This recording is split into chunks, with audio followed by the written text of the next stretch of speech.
What's up, people? I'm not going to be a long video. This is for the trucking channel. I'm going to put a link below. A friend of mine on my Facebook, who I used to work with at University of Phoenix, she works for the fire department now. She sent me, because she knows I'm back in trucking, she sent me a video about the shortage in trucking. I'm going to put that link below. It's for Arizona Family. I did go and read the article. They also did a video on it. And what they talked about, which I found was interesting, is they were talking about my home state of Arizona. In Nogales, I guess there's a private trucking company, and he can't get drivers to drive for him. Well, first of all, Nogales, it has a heavy Spanish population, but he's having a hard time getting CDL drivers. Well, so are all the companies. I'm going to get to that, and I told you why. What I found interesting is that under, I guess, Trump's administration, they have now garnered visas for drivers from Mexico to come over and to drive loads on regular trucking companies to the different businesses. The Mexico drivers have to get a visa to work over here.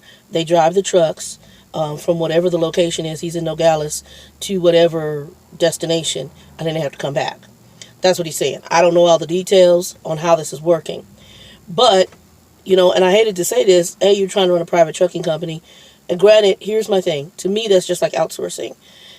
In the call center world, a lot of jobs got outsourced, so they shut down a lot of call centers.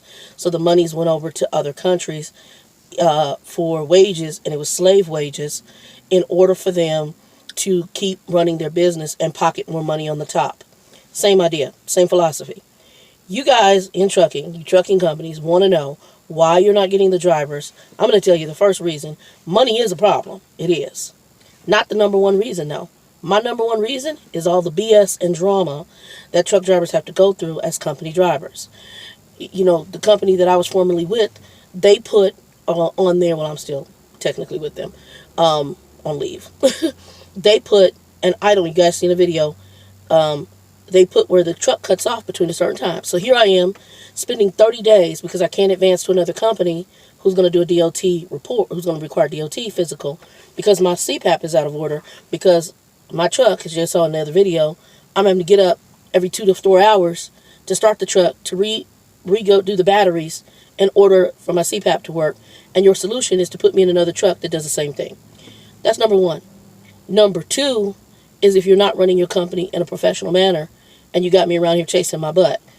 Also, number three, maintenance of your equipment. If you can't maintain equipment and can't safely drive it. Number four, which all culminates, it is safety for your drivers.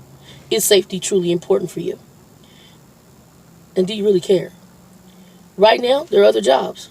Truckers can get jobs being at home, not putting up with the BS, not being over the road. You got people who love to drive. I love driving. But I need my treatment, and I need my money to be right. I need to be a human being on my truck and not your Cocker Spaniel. Oh, I forgot. Trucking companies, you treat your Cocker Spaniel better than you treat your drivers. So you wonder why you can't get drivers.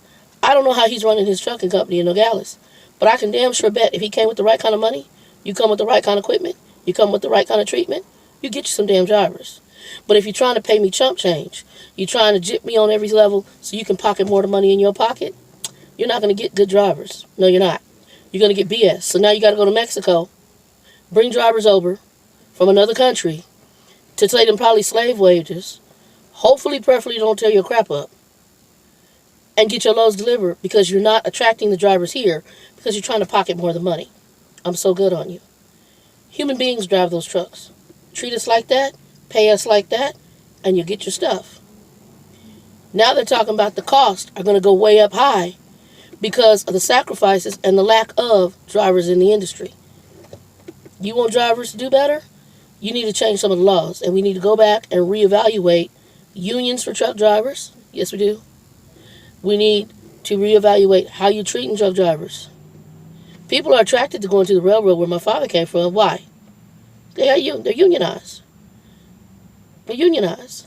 But if it's a bunch of craziness and BS, people don't want the stress. I got 2 truck drivers that run my storage unit. Husband and wife team. She said they got tired of it. She said, we miss the road. We miss it. But the amount of drama and BS we put working for corporate company, working for trucking companies, we at least can be home. We don't make as much money. But we work for this little place, and we can survive with less stress. Trucking companies, hear me. You want us to work for you. Pay us what we're worth. Treat us like we're human. And deal with that and understand it's a partnership.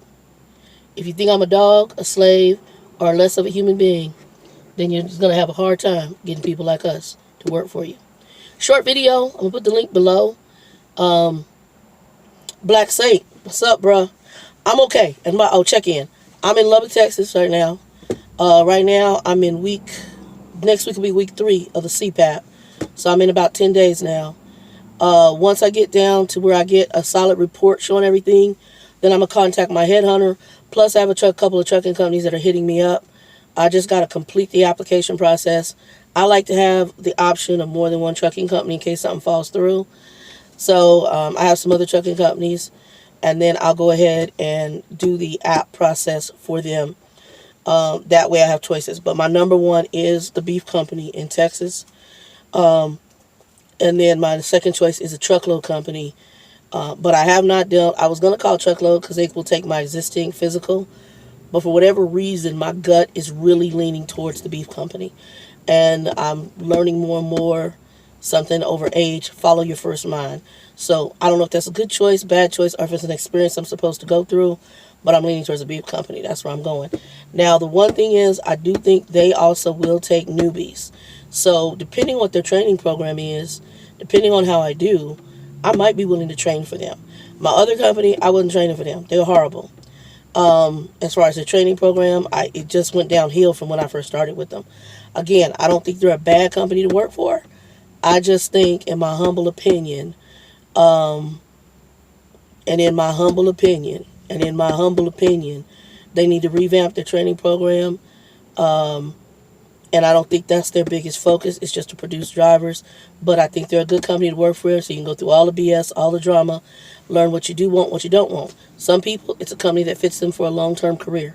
For others, it's not. For me, it was not. Like I said, there's things about them that I need changed, and they're not going to change that. Also, I think you're running a lot harder because of how they do their thing. And I have a problem where I'm having to manage every freaking paycheck I have because you're not necessarily paying me. I have to call you about my detention pay. And I have probably detention pays they didn't even pay me for when I first started under the fleet I was in. I shouldn't have to do that. That's crazy as hell. Anyway, people, 2 and 2, be blessed.